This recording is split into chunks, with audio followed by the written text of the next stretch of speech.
wanakuja, wakishafika pale jambo lao la kwanza watakwambia kaa. Ini hadithi sahihi ya Mtume Muhammad. Wewe utakaa, ukishakaa wakad muthilati lahu shams wakad danat lilghurubi, wakati uko kwenye kabri umekaa utaona jua linaenda kuzama, yani alasiri iko inapita. Kaburini unaona jua linaenda, alasiri inapita. Wakati unaona jua linaenda, alasiri inapita, wale jamaa wanakuuliza ma kunta taqulu fi hadha rajul alladhi bu'itha fikum wa bima tashhadu alayhi, wewe ulipokuwa kule duniani ulisema nini kuhusiana na huyu mtu? Ni nani huyo? Mtume Muhammad. Wewe ulipokuwa duniani ulisema nini juu ya huyu mtume alladhi bu'itha fikum, ambaye tulimtuma kwenu, wa bima tashhadu alayhi, na ulishuhudia nini juu ya huyu? Swali hili atakapoulizwa maiti atawaeleza wale malaika, dauni usalli, muniache kwanza nisali. Mtu yuko kaburini bado anakumbuka kusali. liana muallaqu kana liana qalbahu kana muallaqun bil masajid, kwa sababu roho yake yeye alifungamanisha na sala ibada. Msikitini kwake ndio ilikuwa mahala pa kupumzika. Wewe ukisha salamu alaykum, salamu alaykum, umechukua viatu vyako umeondoka. Jipime nafsi yako ndugu yangu. Uwanja wa Taifa unakaaga masaa mangapi? Vibanda vya kuangalia mpira unakaa masaa mangapi? Hivi dakika 10 20 za kukaa kutusikia sisi, unaona kwamba umedhulumiwa? Swalla ala rasulillah. Kwa baada ya kutulia mmesikia hutuba nzuri sana. Mada yani tunasema inaendana na wakati.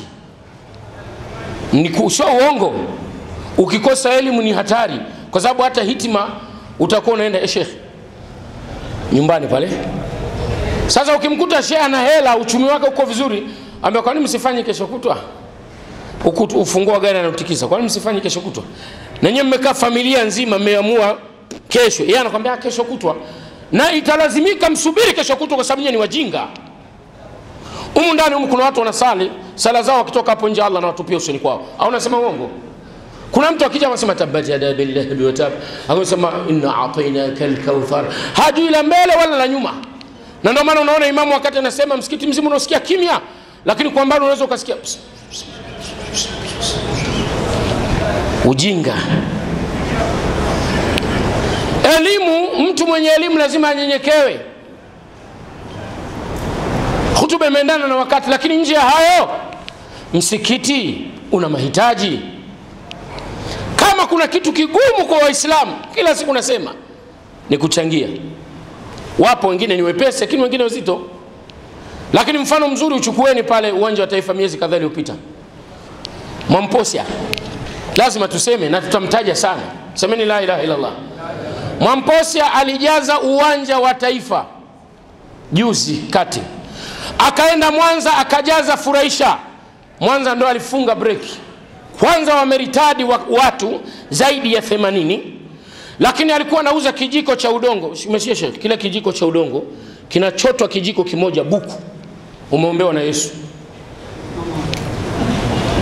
Na Waislamu wananunua, na hao Waislamu ambao wananunua huo mchanga wa Mwamposia ndio hao Waislamu ambao ukiwaambia kaeni msikitini msikilize mawaidha hawataki.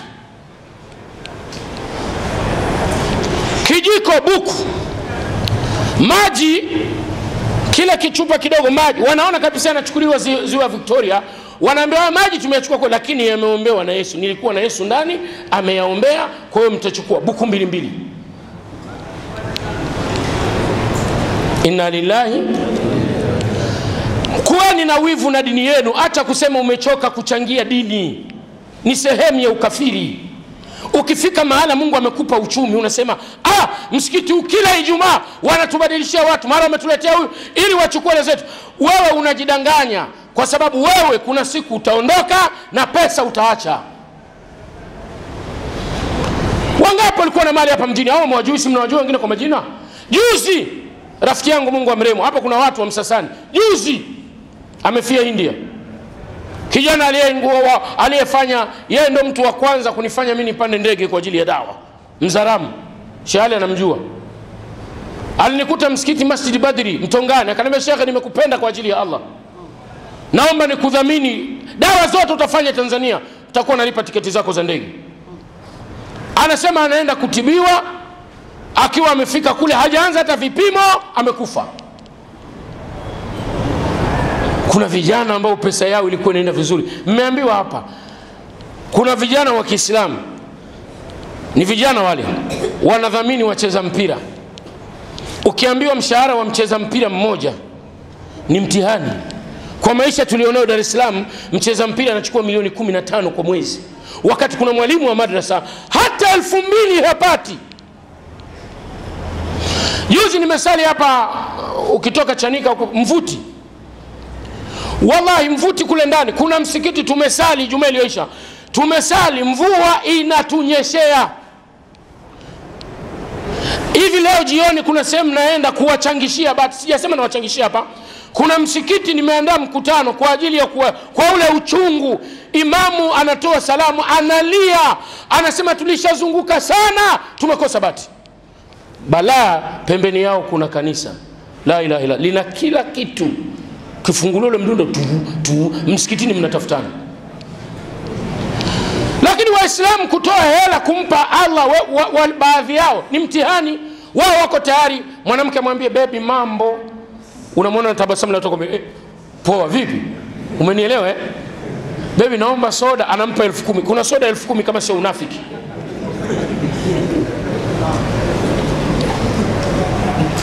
Mpeni Allah. Sasa tutafanya kwanza dua, semeni inshallah. Naomba asiondoki mtu hata mmoja. Nilishawaambia dua zina siri. Wengine najua mnawaelewa sana waganga wa kienyeji.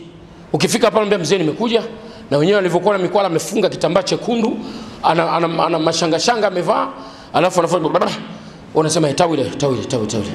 Ndio nimekuja hivi. Nini? Mambo magumu. Yaani ndio kama vile unamwambia Mola wako inna lillahi. Yaani unaenda kwa binadamu wenzako unamwambia mambo, na anakuambia nimeona toka huko kule, nimeona. Unajua mshirikina akili zake zinafiatuka kidogo. Basi akipiga basi karibu.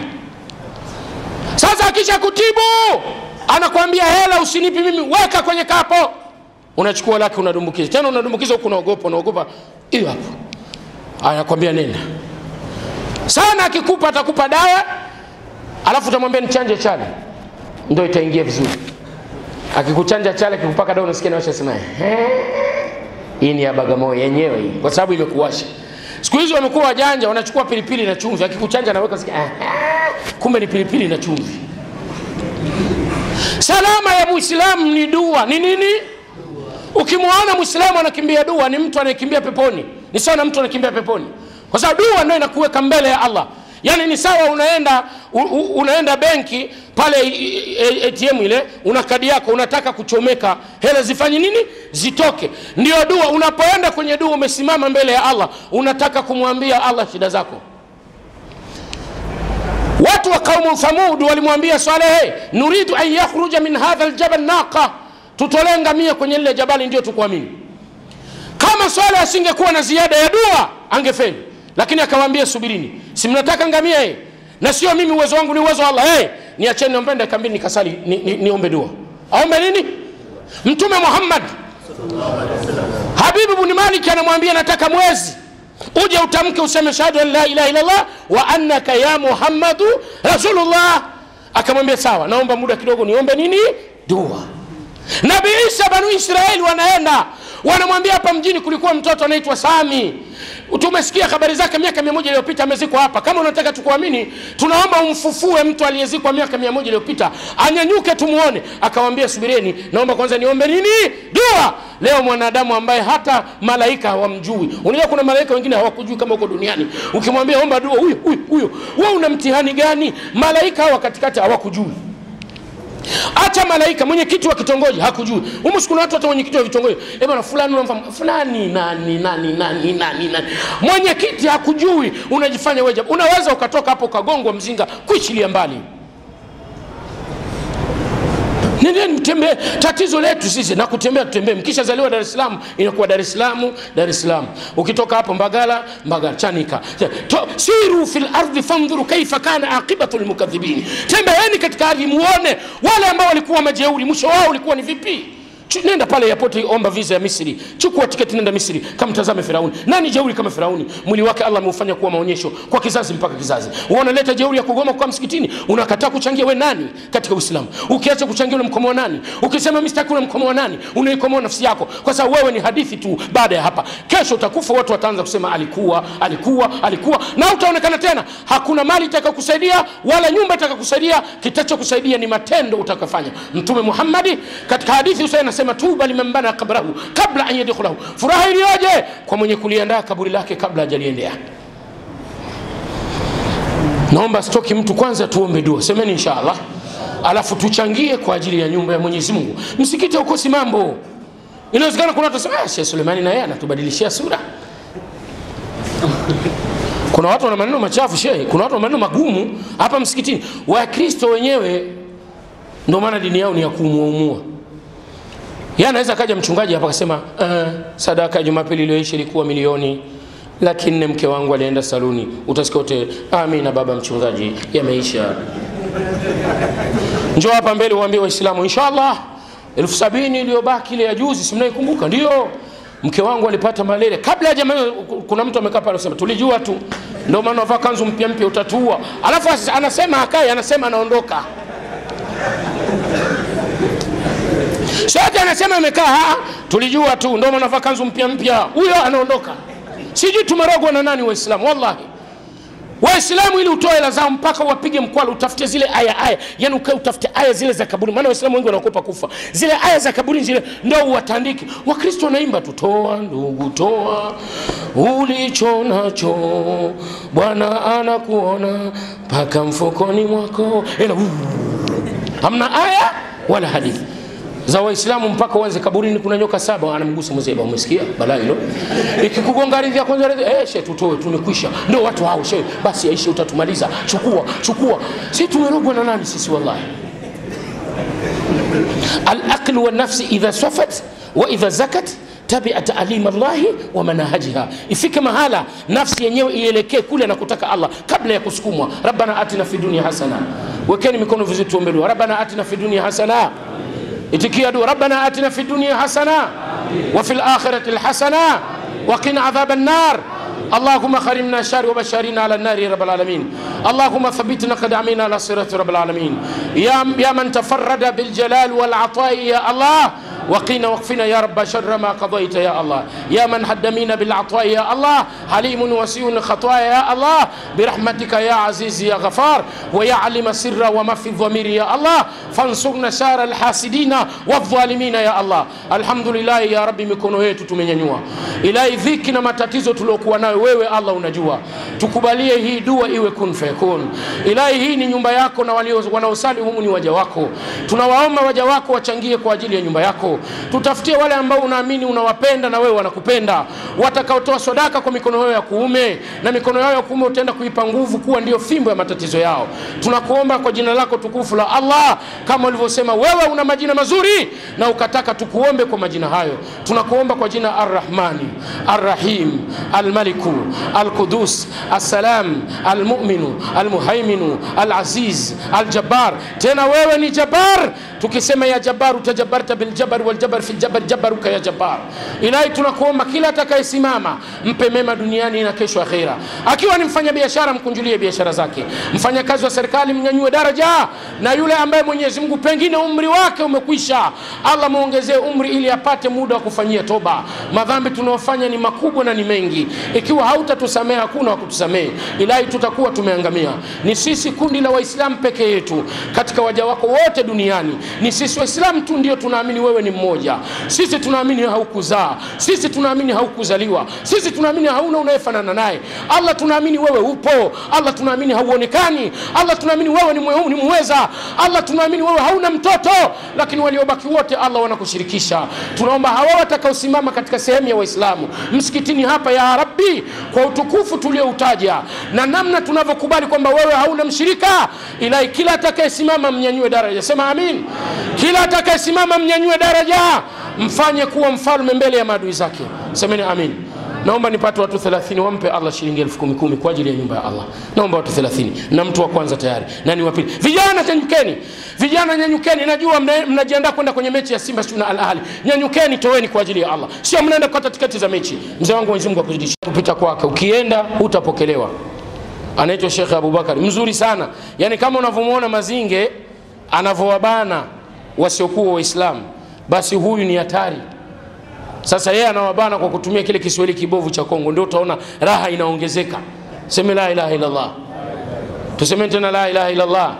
Njoo usalimie alafu tumalizie dua. Wasalimie tu wakuone alafu tumalizie dua. Sema la ilaha illa Allah. Wasalimie tu wakuone inshallah. Bismillahirrahmanirrahim.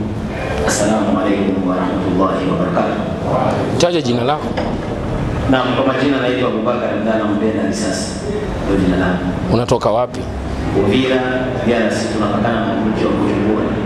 Yaani nilitoka boda ya Bujumbura ndio naingia mji wetu Uvira, ambayo mji mkuu wetu unaitwa Bukavu. Province sisi tunaita mkoa wa Kivu ya Kusini. Ndio ambapo tunaishi inshallah. Asalamu alaykum wa rahmatullahi wa barakatuh. Huyu ni mhubiri, nimekutana naye hapa. Huyu bwana ukimwekea mtu asiyekuwa Muislamu utaona raha. Shehe ana pini za balaa. Baada ya kusema hayo, kitu kingine ambacho nataka niseme, haya mambo ya kina Mamposa haya mnayachukulia kawaida, lakini yanatudhuru. Wallahi nawapieni yanatudhuru. Mimi sikuishia hapo, mimi nimefanya analysis. Juzi nimekwenda na dada mmoja ambaye si Muislamu, niliongea naye kabla kwamba ananiambia, shehe, hivi unajua kwenye ibada zetu wakina mama wa Kiislamu na wakina baba wengi wanaombewa na wengi wanabadilisha dini kwa maana wanalitadi. Mimi nikabisha, akanambia njoo Jumapili iliyoisha hiyo. Mimi nikatoka naye mpaka siwezi kusema ni wapi, tukafika. Nilipofika pale nimekuta kina mama wamevaa baibui. Wallahi Sheikh, wamevaa baibui, sio mmoja, sio wawili, sio 6, zaidi ya 15. Wametengewa eneo lao, alafu anayezungumza anasema maneno mabaya ya kuwaponda mashehe wa Kiislamu, kwamba unaona mpaka wanakuja dua zimeshindwa. Ni sawa? Wakati wanatoka nikamuuliza mama mmoja, kwa nini mnafanya hivi? Mama anasema, maradhi baba, hao mashehe wenyewe ukiwafuata wanaringa. Mimi kuna shehe nimeenda kumwambia nisomee dua, ameniomba 800,000. Mimi 800,000 nazitoa wapi? Ndio maana mnaona leo mihadhara mingi, kila muhadhara tunaofanya lazima mtaona kuna uzwa dawa. Imepunguza kasi. Msiwe mnalalamika tu, maana leo utamkuta mihadhara siku hizi bwana ni dawa. Msiwe mnalalamika, angalieni na faida. Mimi niko pale Chanika na mkutano leo siku ya 12. Chanika mjini pale una watu wengi sana. Mawaidha tu, lakini tumesilimisha watu 8 mpaka jana, takibiri. Na waliosilimu wote wampandisha mashetani wakati tunasoma dua. Kama wanavyofanya wao ndivyo tunavyofanya sisi. Kwa hiyo kana mke wako unachukua tahadhari. Akikwambia naenda, muulize vizuri unaenda wapi? Hali ni mbaya. Isiwi tunafurahia kusilimu na hatujui wanaoritadi ni wangapi. Mtume Muhammad, hadithi ziko nyingi, ilifikia hatua akawa anajua katika maeneo yake Waislamu ni wangapi, walioingia kwenye Uislamu ni wangapi, walioritadi kwa maana ya kwenda kwenye ukafiri kule wakati ule ni wangapi. Mtume alikuwa anajua. Leo sisi Dar es Salaam huwezi kujua wangapi wamesilimu na wangapi wameritadi. Tunaenda tu.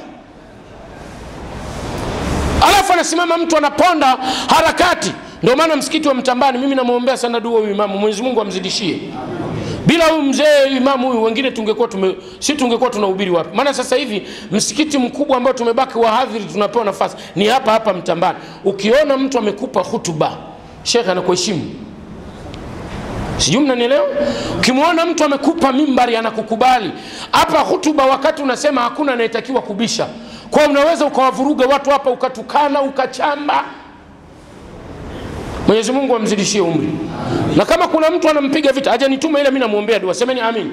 Kama kuna mtu anampiga vita, Mungu amuangamize. Maana kawaida ya baadhi ya Waislamu wakiona neema hawaitaki, wanataka balaa. Waulizeni Libya. Leo wanatamani kula majani. Walipewa kila kitu bure, kuoa bure, umeme bure, maji bure, kula bure. Ofa ambao Tanzania hamjawahi kuipata toka mmezaliwa. Au unasema uongo? Wasa wao Gaddafi tumechoka bwana. Waulize, wanatamani wale majani. Majani watafune. Tunajua mtu anaweza kula bure, kufanya kazi hawezi. Kwa na nyinyi muombeeni, mtakapokuwa mnakaa muombeeni Sheikh Suleiman kwanza, Mungu ampe umri mrefu. Semeni amin. Amin. Lakini Mwenyezi Mungu ampe afya. Asiamkinge na umasikini. Maana ukiwa maskini napo shekhe, unaweza ukawa mtumwa vile vile.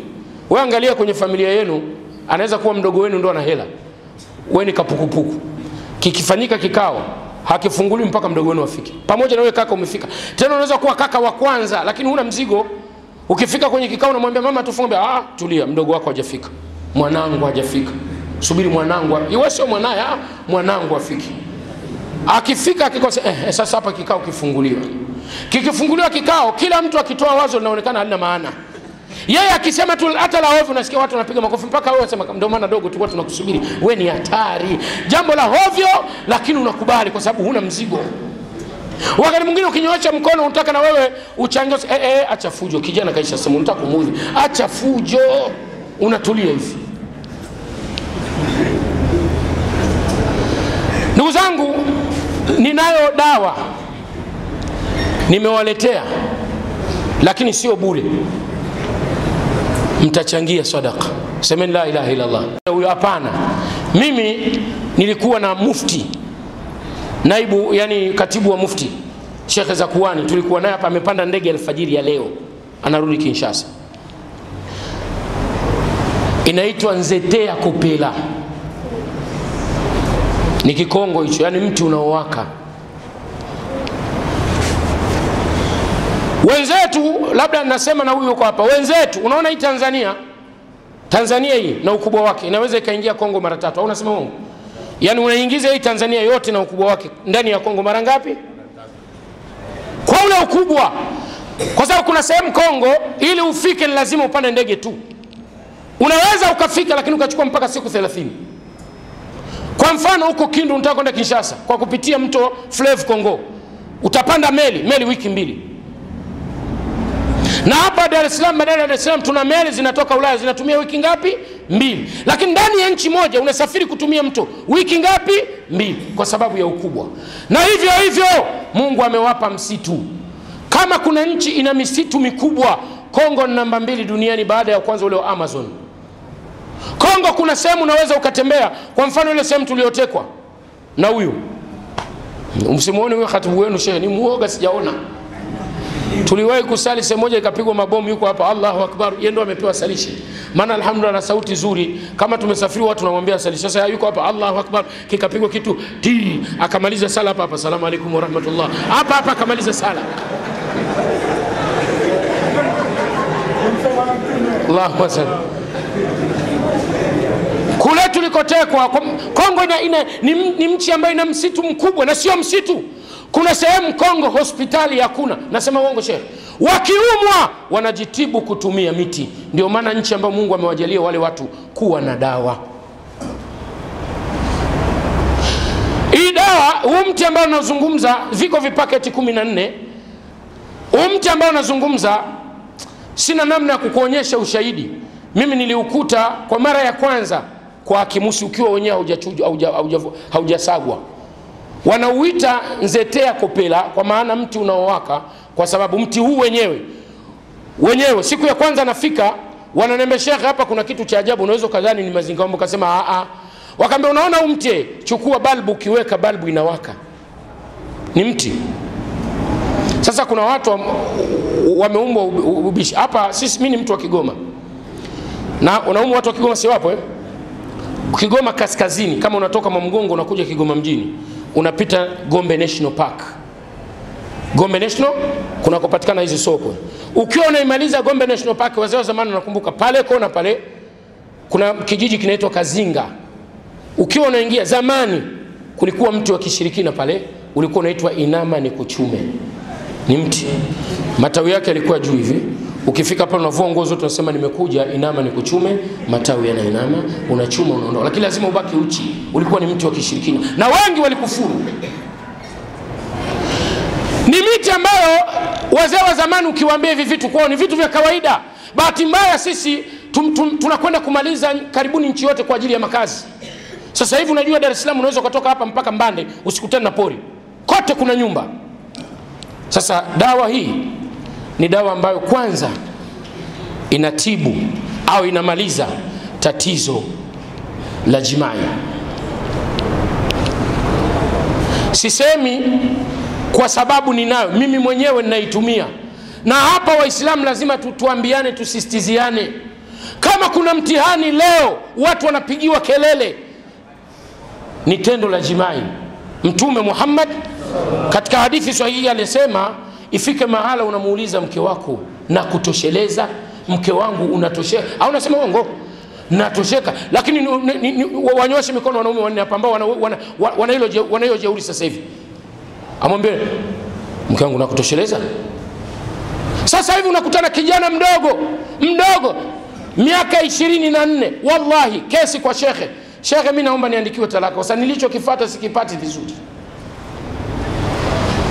Sasa hivi mnadhani hata hizi kesi zinaendelea BAKWATA? Juzi msitaki kusema hizi zinaendelea BAKWATA kwa shehe wa mkoa. Hivi nyinyi mnafikiri nini? Ni matatizo mengine ni haya. Inatibu, inaondoa maumivu ya mgongo, maumivu yote ya mgongo ya aina yote, kwa maana kutoka kwenye kiuno mpaka mgongoni inaondoa, na kuweka moyo mapigo yake yawe kawaida. Niliwahi kusema, wataalamu tumesikia wakituambia kanuni ya mwanadamu, mapigo ya moyo yanatakiwa apige mara 72 kwa dakika. Yakipiga juu ya hapo ni presha ya kupanda, yakipiga chini hapo ni presha ya kushuka. Ukiwa na tatizo hili shehe, hauwezi kuwa na performance nzuri katika tendo la ndoa. Lakini pia niliwahi kusema hapa, mwanaume alokamilika anatakiwa akikohoa kale kikombe kahawa kajai. Watu wazima mmeshanielewa. Kikombe kahawa sio matone kama petroli. Ukikohoa mara moja kale kikombe kahawa kajai. Lakini wengi vijana tuko ni tatizo. Kwa dawa hii semeni inshallah.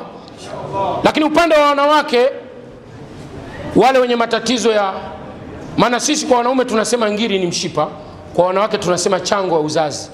Dawa hii inatibu chango la uzazi na kumaliza na kurejesha mfumo wa siku kwa kawaida. Mwenyezi Mungu atujalie. Watakaohitaji, siku yuko hapo Omari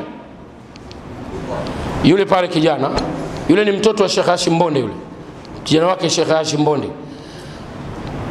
Kawaida mimi dawa zangu ni waga nasema ni 10,000, lakini leo inshallah watakaohitaji watatoa sadaka shilingi 5,000 pale nje. Utakwenda, ziko paketi 30, kwa hiyo watu 30 nendeni pale, nitakuja kuwapa matumizi. Kila aina maradhi yake yana matumizi yake, nitakuja pale kuwapa matumizi. Al-Fatiha. Alhamdulillahi rabbil alamin arrahmanir rahim maliki yawmiddin iyyaka na'budu wa iyyaka nasta'in ihdinas siratal mustaqim siratal ladzina an'amta alayhim ghayril maghdubi alayhim waladdallin amin. ورضاك شيء. ربنا آتنا في الدنيا حسنة وفي الآخرة الحسنة وقنا عذاب النار برحمتك يا أرحم الراحمين. وصلى الله على سيدنا محمد وعلى آله وصحبه وسلم والحمد لله. Wanaohitaji niko kwenye gari hapa, nifuateni.